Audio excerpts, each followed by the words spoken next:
ముమ్మాటికి కోయిన్సిడెన్స్ కాదండి. వాళ్ళ పెళ్లే ముహూర్తాలు చూసి చేయలేదు.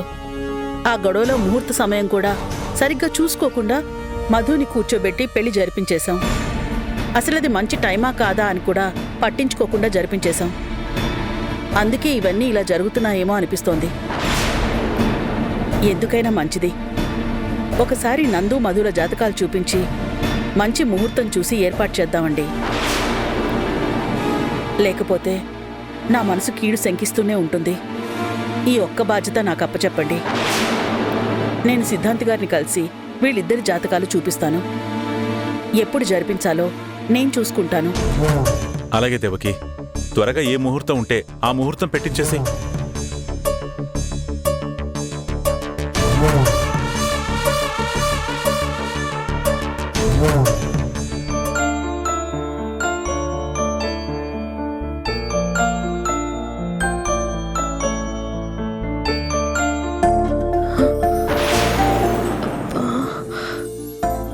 సడన్ గా ఇలా అయ్యిందేంటి?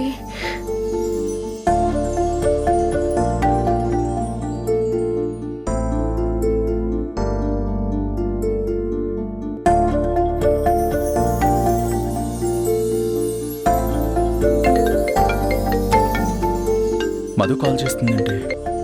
హలో, చెప్పు. నాకొక చిన్న హెల్ప్ చేస్తారా? నాకు వేరే ఆప్షన్ లేకే మీకు కాల్ చేశాను. ఏమైంది? ఎక్కడున్నావు? ఎక్కువ వాయిస్ వినిపిస్తోంది. నేను వాష్రూమ్లో ఉన్నాను. సడన్గా నాకు మంత్లీ ఇష్యూ వచ్చింది. ఇక్కడ లేడీ స్టాఫ్తో మామూలు పరిచయమే తప్ప ఎవరి కాంటాక్ట్ నెంబర్ లేదు. ఇక్కడ ఎవరిని అడగాలో ఏం చేయాలో తెలియట్లేదు. నాకు శానిటరీ ప్యాడ్స్ కావాలి. ఒక 5 minutes.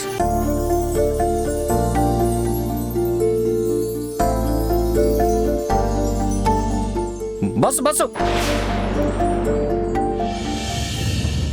ఏంటి బాసంత హడావుడిగా పరిగెడుతున్నాడు?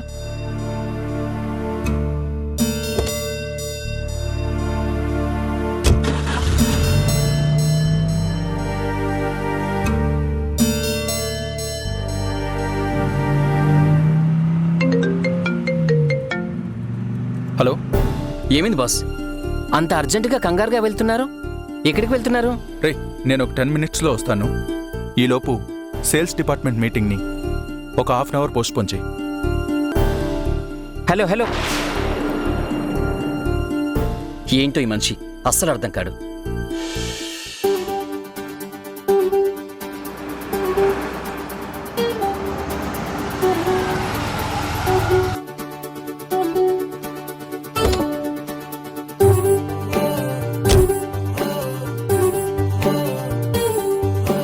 ఎక్స్క్యూజ్ మీ, చెప్పండి.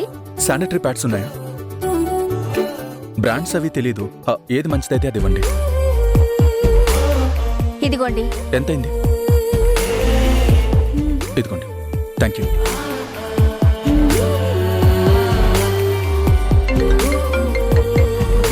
హా, 2 minutesలో వచ్చేస్తున్నాను. సరే.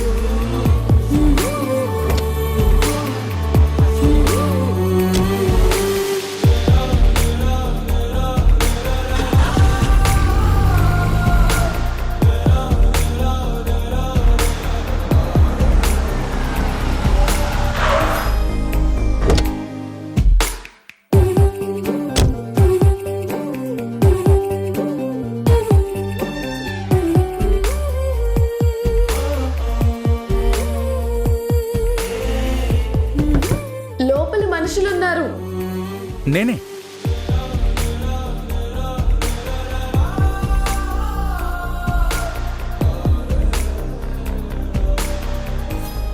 రూతర్, సార్. హౌస్ కీపింగ్ ఇన్ఛార్జ్ ఎవరు? తులసి సార్. ఒకసారి రమ్మను. Okay sir.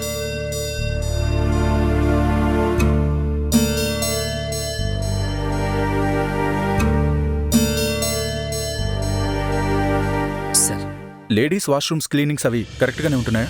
Yes sir, everyday 3 times cleaning చేపిస్తున్నాం. Very good. అలాగే లేడీస్ వాష్రూమ్స్లో శానిటరీ ప్యాడ్స్ని కూడా ఏర్పాటు చేయి.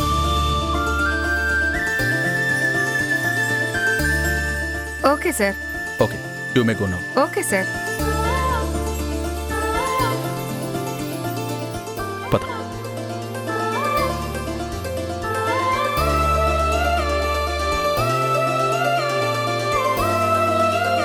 ఇందు ఇందు ఇదిగో, సంపాదించడం చేత కదని చాలా చీప్గా చూస్తున్నావు కదా. ఇదిగో 3,000.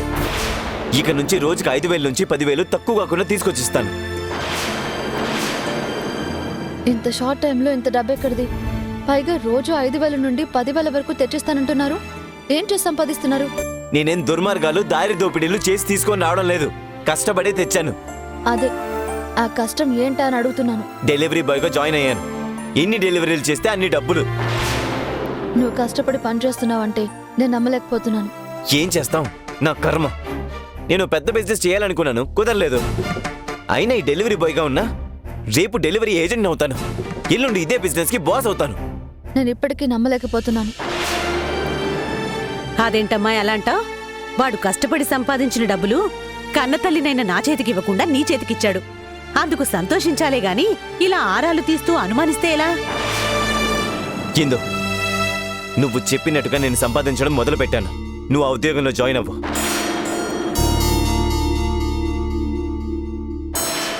నేను అక్కడ ఉద్యోగం చేయను. అరే, ఎందుకు ఇలా చేస్తున్నావు ఇందు? ఏం ఉద్యోగం రా? వాళ్ళ చెల్లెలు ఫోన్ చేసి వాళ్ళ కంపెనీలో ఉద్యోగం చేయమంటే చేయనంటుందమ్మా. అవునా? ఏంటమ్మాయి నువ్వు చేసేది? మీ చెల్లెలు ఇంటికి పిలిస్తే రానంటున్నావు, ఉద్యోగం ఇస్తానంటే చేయనంటున్నావు. నువ్విలా చేస్తే మీ చెల్లెలు ఎంత బాధపడుతుందో ఒక్కసారి ఆలోచించు. నా చెల్లెలికి అర్థమయ్యేలా చెప్పాను. నేను జాబ్ ఆ కంపెనీలోనే చేయాలని ఏం లేదు కదా. నా సర్టిఫికెట్స్ తీసుకురమ్మని మా చెల్లెలికి చెప్పాను. తను రేపు వచ్చినప్పుడు తీసుకొస్తుంది. నేను బయట ఉద్యోగానికి ప్రయత్నిస్తాను. ఇదేం బాలేదిందు. చేతిలో వెన్న పెట్టుకుని బయట ఎక్కడికో వెళ్ళి నెయ్యి కోసం వెతికినట్టు బయట ఉద్యోగాలు వెతకాల్సిన అవసరమేముంది? ఇక్కడైతే మీ చెల్లెలు కూడా నీతో పాటే ఉంటుంది. ఒకే చోట కలిసి పనిచేసుకోవచ్చు. అవునిందు, అక్కడైతే జాబ్ సాటిస్ఫాక్షన్ కూడా ఉంటుంది. అసలే బయట పరిస్థితులు కూడా బాలేవు. చాలా కంపెనీలో ఉన్న ఉద్యోగాలు కూడా తీసి పంపించేస్తున్నారు. అలాంటప్పుడు నువ్వు ఇప్పుడు కొత్తగా వెళ్ళి ప్రయత్నిస్తే ఉద్యోగం ఎప్పుడు దొరకాలి, ఎక్కడ దొరకాలి? దొరికేంత వరకు ప్రయత్నిస్తాను, కానీ అక్కడ మాత్రం నేను వర్క్ చేయలేను. ఇది కరెక్ట్ కాదు. చెప్పిన మాట విను ఇందు. ఈ అవకాశం చేజార్చుకున్నావంటే మళ్ళీ చాలా కష్టపడాల్సి వస్తుంది. నా గురించి మీరేం భయపడకండి. ఎలాగోలా నా ఉద్యోగం నేను చూసుకోగలను. ఈ విషయంలో ఇంతకంటే ఎక్కువ డిస్కషన్ పెట్టకండి.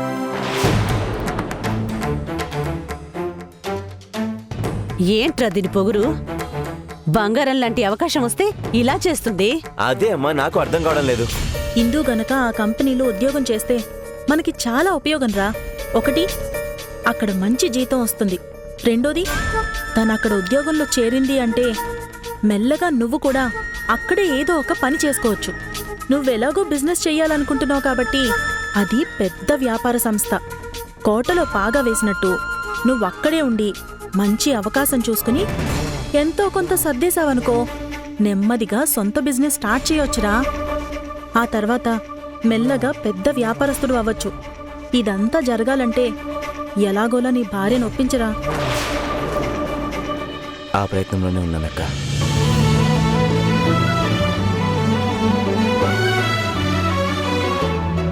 గొడవలతో మొదలై తగువులతో బిగువై పెరిగిన పరిచయమే నీదే నాది. తలపులు వేరైనా కలవని తీరైనా బలపడిపోతుందే ఉండే కొద్దీ. లోయలోకి పడిపోతున్నట్టు ఆకాశం పైకి వెళుతున్నట్టు తారలన్నీ తారసపడినట్టు అనిపిస్తుంది నాకు ఏమైనట్టు. నువ్వు నాతోనే ఉన్నట్టు, నా నీడ అయినట్టు, నన్నే చూస్తున్నట్టు ఊహలు. నువ్వు నా ఊపిరైనట్టు, నాలో పరున్నట్టు, ఏదో చెబుతున్నట్టు ఏవో కలలు.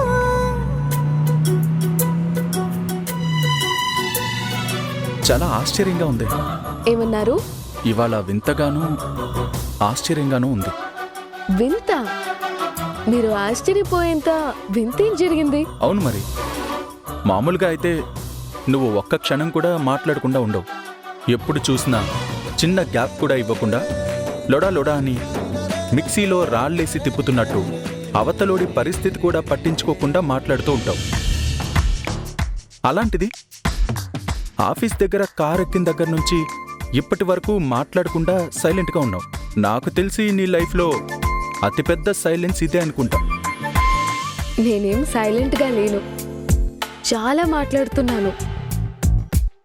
కాకపోతే బయటికి మాట్లాడట్లేదు, మనసులో మాట్లాడుతున్నా. అదే కదా, అవతల మనిషి లేకపోయినా నీలో నువ్వైనా మాట్లాడుకుంటావు తప్ప మాట్లాడకుండా మాత్రం ఉండవు కదా. నేనే అపార్థం చేసుకున్నా. అయితే మనసులోనే మాట్లాడేసుకుంటున్నావు అన్నమాట.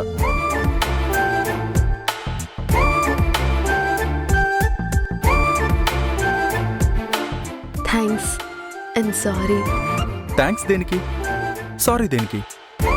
నాకు వేరే ఆప్షన్ లేక మీకు కాల్ చేసి నా మంత్లీ విషయం గురించి చెప్పాను. ఆఫీస్లో ఉన్న లేడీ స్టాఫ్ ఎవ్వరూ నాకు అందుబాటులో లేకపోవడం వల్ల మిమ్మల్ని ఇబ్బంది పెట్టాను. ఆ టైంకి రియాక్ట్ అయ్యారు, దానికి థ్యాంక్స్. మిమ్మల్ని ఇబ్బంది పెట్టినందుకు సారీ. అరే, అందులో ఇబ్బంది ఏముంది?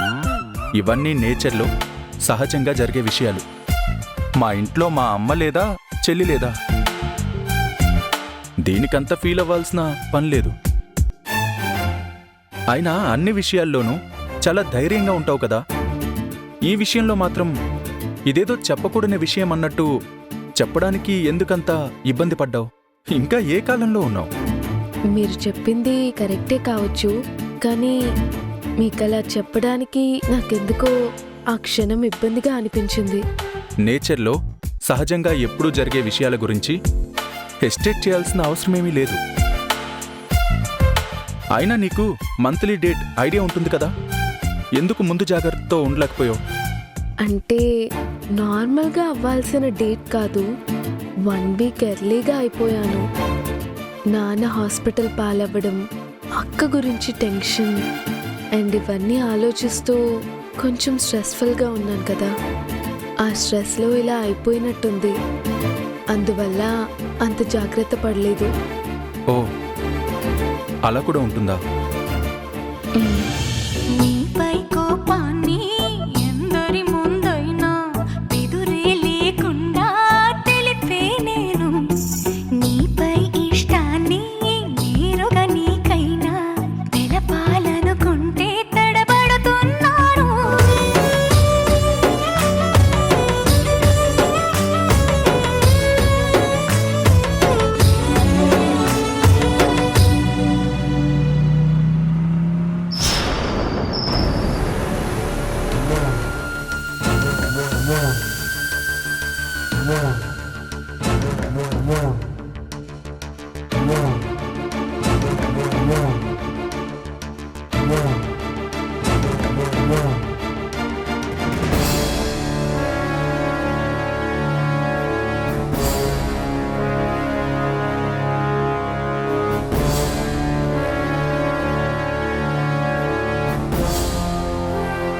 ఏమైంది దేవకి? మధు నందుల జాతకాలు సిద్ధాంతి గారికి చూపించానండి. ఆ జాతకాలు చూసి సిద్ధాంతి గారు చెప్పిన మాటలు విన్న దగ్గర నుంచి నా మనసు మనసులో లేదు. నా కొడుక్కి పెళ్ళవ్వాలి, వాడు భార్యతో సంతోషంగా ఉండాలి, వాడి పిల్లల్ని నేను పెంచాలని చాలా ఆశలుండేవి. కానీ నందుకి పెళ్ళిడి దాటిపోతున్నా అసలు పెళ్ళే వద్దని మనల్ని చాలా కాలం ఇబ్బంది పెట్టాడు. అయినా ఎలాగోలాగా నందుని ఒప్పించి పెళ్లి చేశాం. కానీ అదేం తలరాతో, పెళ్ళైన దగ్గర నుంచి వాడికి అవాంతరాలే ఎదురవుతున్నాయి. ఇప్పుడు కూడా ఇలా అవుతుందని నేనేమాత్రం ఊహించలేదండి. అసలు సిద్ధాంతి ఏం చెప్పాడు? నువ్వు ఎందుకింత బాధపడుతున్నావో ముందు ఆ విషయం చెప్పు. జాతకంలో దోషాలున్నాయటండి. సిద్ధాంతి గారు మధు నందుల పెళ్లి ముహూర్తం గురించి అడిగారు. పెళ్లిలో ఎదురైన అవాంతరం గురించి, మధుతో ఏ పరిస్థితుల్లో పెళ్ళయిందనే దాని గురించి మొత్తం క్లియర్గా చెప్పాను.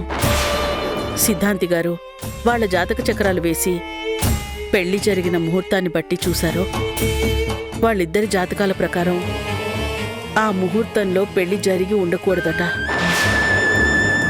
అందువల్లే దోషాలు కలిగాయని, దాని ఫలితంగానే వాళ్ళ జీవితాల్లో అనుకోని అవాంతరాలు ఎదురవుతున్నాయని చెప్పారు.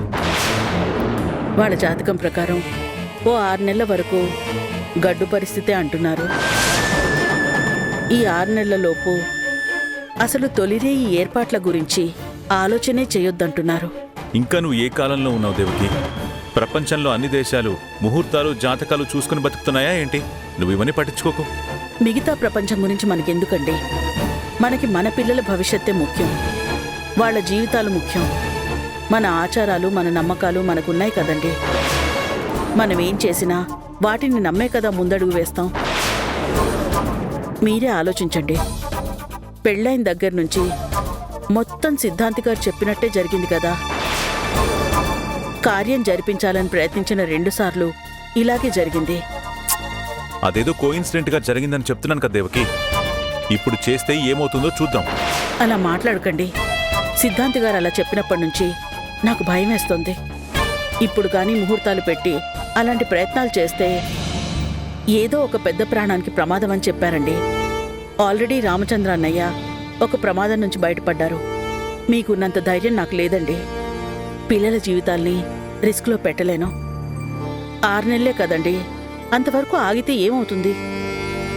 6 నెలల తర్వాతే జరగనివ్వండి. ఏమైంది ఇప్పుడు? ఇవన్నీ ఒట్టి ట్రాష్ దేవకి. వాళ్ళేవో చెప్పారని కార్యాన్ని పోస్ట్పోన్ చేయాలనుకోకు. మధు నందులు ఇప్పుడు కాస్త ఒకరినొకరు అర్థం చేసుకుని బాగానే దగ్గరయ్యారు.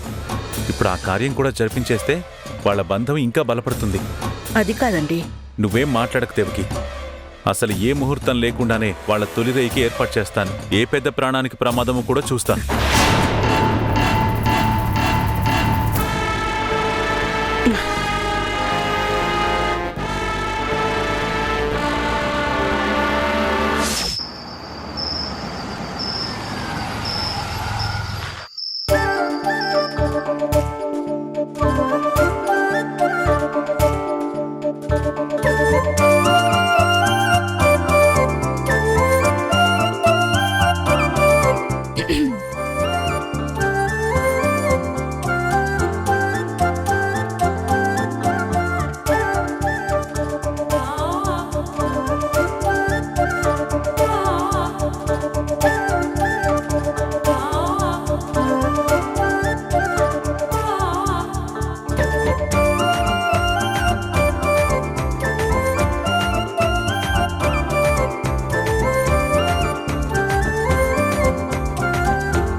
ఇంకా చెప్పాలి. ఏం చెప్పును? ఏదైనా చెప్పదలుచుకుంటే చెప్పు. మీరే చెప్పాలి. నేనేం చెప్పను? చెప్పాల్సింది ఏం లేదా?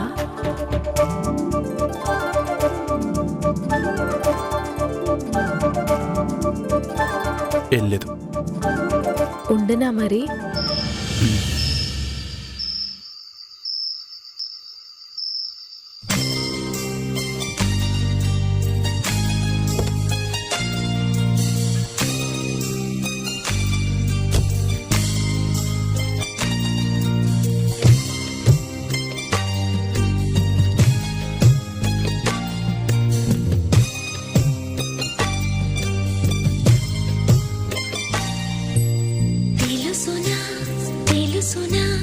మనసుకి తొలి కదలిక అడగనా అడగనా అతడిని మెలమెల్లగా నమ్ముతాడో నమ్మడో అని తెలుసుకోలేక నవ్వుతాడో ఏమిటో అని బయట పడలేక ఎలా ఎలా దాచి ఉంచేది ఎలా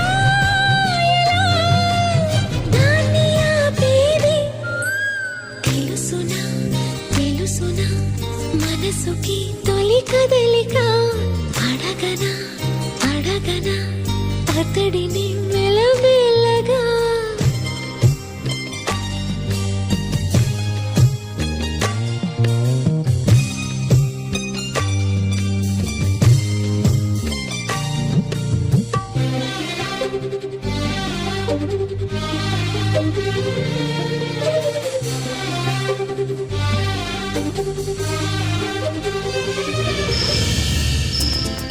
రావచ్చు కదా.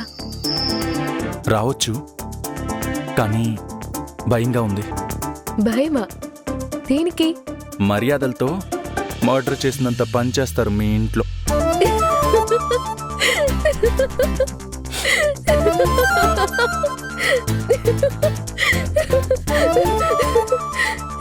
నేను మర్యాదలతో మర్డర్ అయిపోతాను అంటే అంత హ్యాపీగా ఉందా?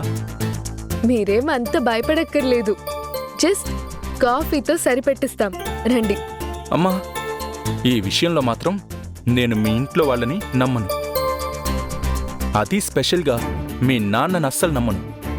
మర్యాదలతో మొహమాట పెట్టి ఇబ్బంది పెట్టేస్తారు.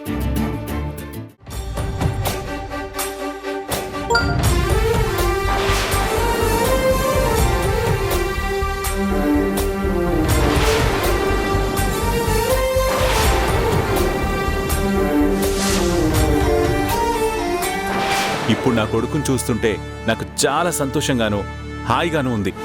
ఈ సంతోషం వాడికి లైఫ్ లాంగ్ ఉండాలి. ఏదో ఒక సునామీ సృష్టించి వాళ్ళకి అడ్డుకట్ట వేయకపోతే మనం కొట్టుకుపోతాం.